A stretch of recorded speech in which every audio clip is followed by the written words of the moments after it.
Hello and good morning. It's time for a news update. It's Wake Up Nigeria. My name is Titilayo Oyinson. Thank you for joining us. The presidency has defended President Bola Tinubu's ongoing state visit to Saint Lucia, describing it as a landmark diplomatic and cultural mission. It is said that the visit is rekindling Nigeria's ancestral and strategic ties with the Caribbean nation and the wider CARICOM bloc. In a statement signed by the Special Advisor to the President on Information and Strategy, Bayo Onanuga, the presidency has said both countries share historic ties, including notable figures like Sir Darnley Alexander, a St. Lucian who served as Nigeria's Chief Justice from 1975 to 1979. He explained that the visit aligns with Nigeria's foreign policy pillars, focusing on diaspora relations, democracy and development. Mr. Onanuga also stated the visit supports the African Union's 6th regional agenda, which identifies the Africa diaspora as a key development partner. As part of his itinerary, President Tinubu is scheduled to visit the Sir Arthur Lewis Community College, address St. Lucia's Parliament, and engage with the Nigerian community.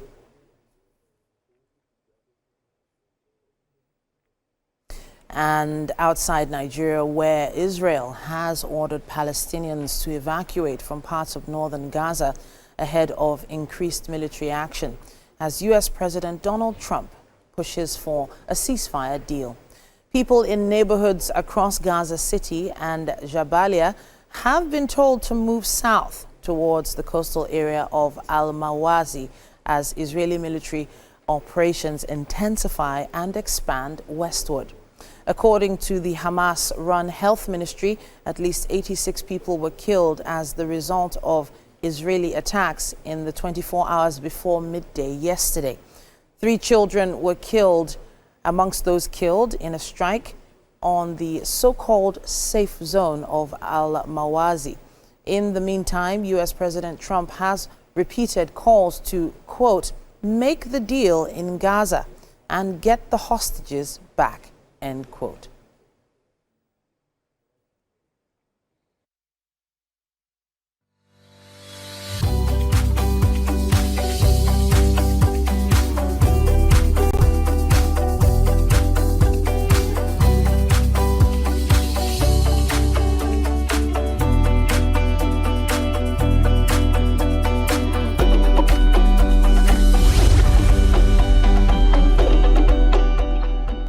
And now for some sports updates. João Neves scored twice as Paris Saint-Germain demolished Inter Miami to reach the quarterfinals of the FIFA Club World Cup. The European champions were always I know we'll be having more updates on that particular match from Mike on The Beautiful Game very, very soon. But on to something else very interesting. Chris Eubank Jr. will fight fellow Briton Conor Benn in a rematch in London on the 20th of September. Eubank beat Benn by unanimous decision after a thrilling bout at the Tottenham Hotspur Stadium in April. Though the venue for their second meeting has yet to be confirmed. Now, the April fight took place 35 years after their legendary fathers, Chris Eubank Sr. and Nigel Benn, first fought and garnered huge attention, despite no title being on the line. Lando Norris withstood pressure from teammate Oscar Piastri to claim a crucial win over his title rival in the Austrian Grand Prix and get his Formula One World Championship bid back on track. Reigning champion Max Verstappen retired on the first lap after being spun out by Mercedes' Kimi Antonelli. McLaren drivers dominated the battle for victory around the Red Bull Ring, with Norris eventually prevailing to cut Piastri's lead over him to 15 points, heading into his home British GP, or rather Grand Prix, this coming week. Yeah, I would love to drive one of those Formula One cars one day.